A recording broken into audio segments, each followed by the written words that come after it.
Shalom sahabat kabar yang dikasihi Tuhan, senang sekali kita bisa bertemu kembali. Saya percaya bahwa kita semuanya tetap disertai Tuhan, dilindungi dan diberkati Tuhan. Kita diberikan kekuatan, kesehatan dalam menjalani hari-hari yang kita jalani. Sahabat kabar yang dikasihi Tuhan, pada kesempatan kali ini tema kita adalah jangan lupa ibadah. Sahabat kabari, ibadah itu sangat penting sekali. Dan ibadah itu sangat berguna buat kita semuanya. Saya yakin dan percaya meskipun keadaan pandemi ini kita masih tetap ibadah. Bersyukur sudah ada gereja yang mengadakan ibadah offline dan bersyukur masih tetap berjalan ibadah online. Sahabat kabari, dimanapun kita berada, jangan sampai lupa untuk beribadah. Ada hal penting harus kita pahami bersama. Kenapa kita jangan lupa beribadah? Yang pertama, ibadah itu ketetapan Tuhan. Dikatakan dalam Kejadian 2 ayat 2, ketika Allah pada hari ketujuh telah menyelesaikan pekerjaan yang dibuatnya itu, berhentilah ia pada hari ketujuh dari segala pekerjaan yang telah dibuatnya itu.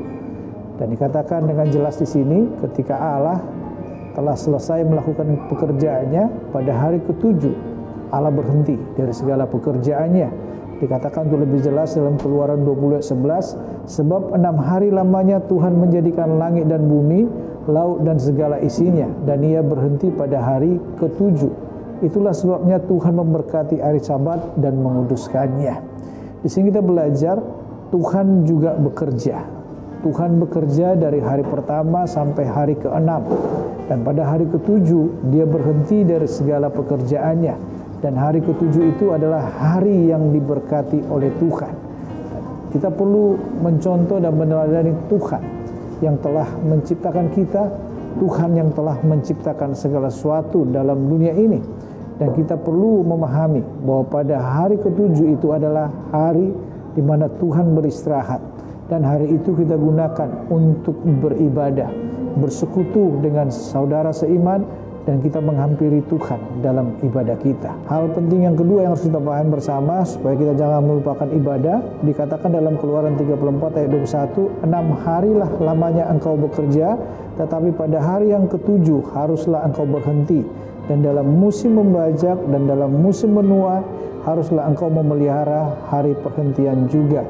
Yang kedua, selalu sediakan waktu untuk ibadah. Sahabat kabar yang dikasihi Tuhan, di situ jelas dikatakan dalam musim membajak, dalam musim menuai haruslah engkau memelihara hari perhentian juga. Sahabat kabari, musim membajak adalah musim bagi petani untuk bekerja keras, mengolah tanah. Dan selama 6 hari itu bisa dilakukan, pada hari yang ketujuh tetap harus menyediakan waktu untuk ibadah.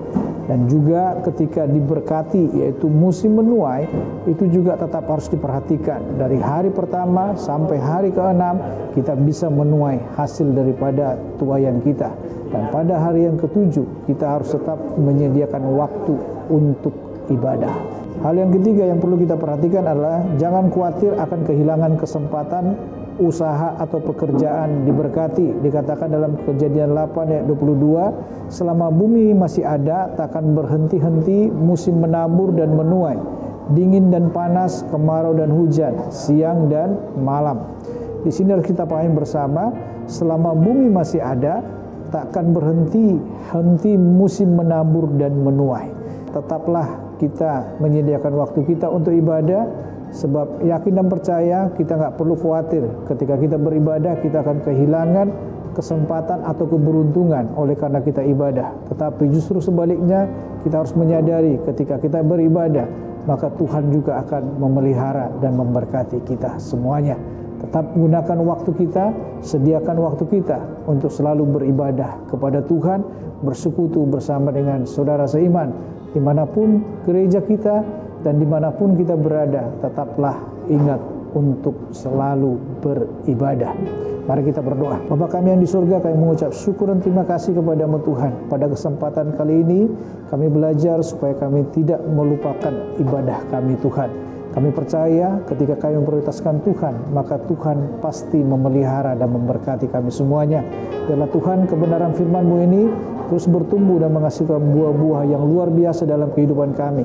Kami menjadi anak-anak-Mu yang taat dan setia untuk melakukan kebenaran firman-Mu. Kami yakin dan percaya Tuhan pasti memelihara dan memberkati kami semuanya. Dalam nama Tuhan Yesus, haleluya, amin.